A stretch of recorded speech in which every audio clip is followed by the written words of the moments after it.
kind of the same question as like, does the infinitism of Hashem include Hashem? But what created Hashem? How did God become?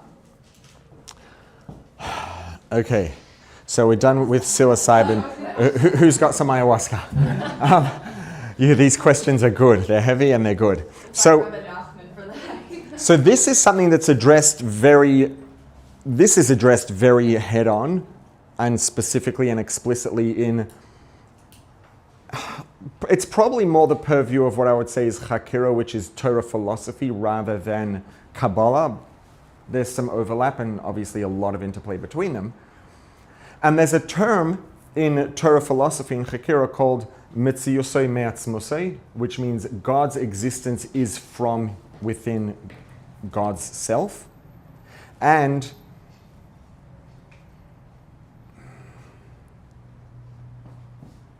what was the other term that I was just going to say?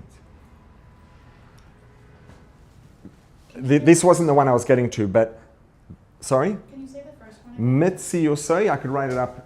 Are you familiar with the Hebrew? You understand the Hebrew? Or you could write in block. Yeah. In block? In block. Sure. I haven't written these letters in a long time, but my kids still write them, so I could probably pull it off. Thank you. Metziosoi.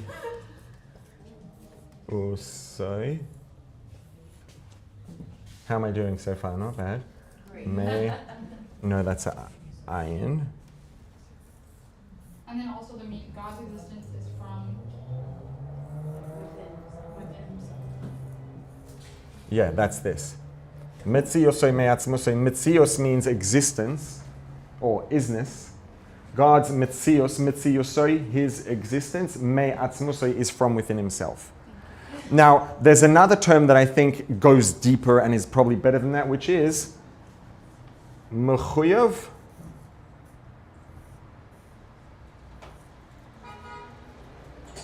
I'm writing it squash for a reason. Mechuyev ha-metzias. Mechuyev means obligatory. Mechuyev ha-metzias means its existence is obligatory. It has to exist by definition. Everything that exists could have not existed. Now, we would think primarily in terms of form. In terms of form, it's a lot simpler to see, like everything that's in this room could have not been here if no one would have manufactured it. This room could have not been here if no one would have built this building. But all the materials that exist, all the atoms, all the molecules, all the subatomic particles that exist in this room already existed. It's just a matter of reshaping and forming. But the moment we understand that God created everything, then God could have not created them and then they would not have existed.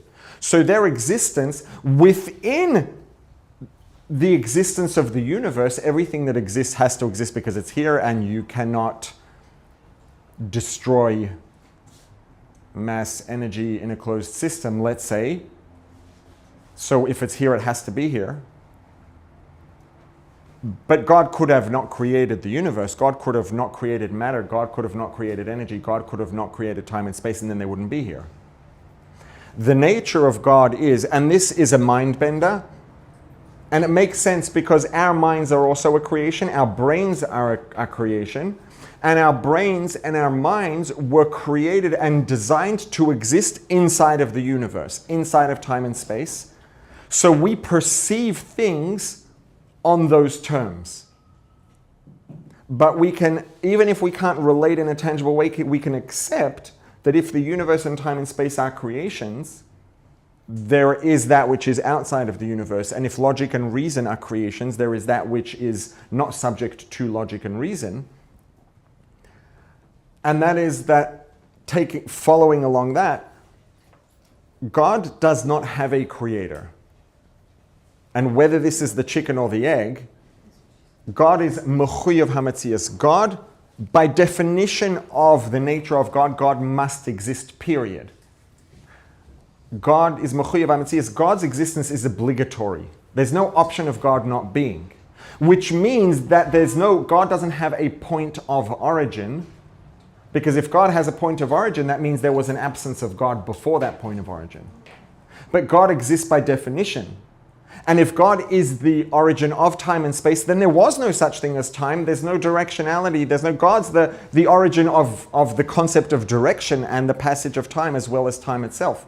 So before there was time, there was just God, and there was no before God. There's no point of origin or source for God. God exists by definition. Now, exactly what that means and how it works is a good question.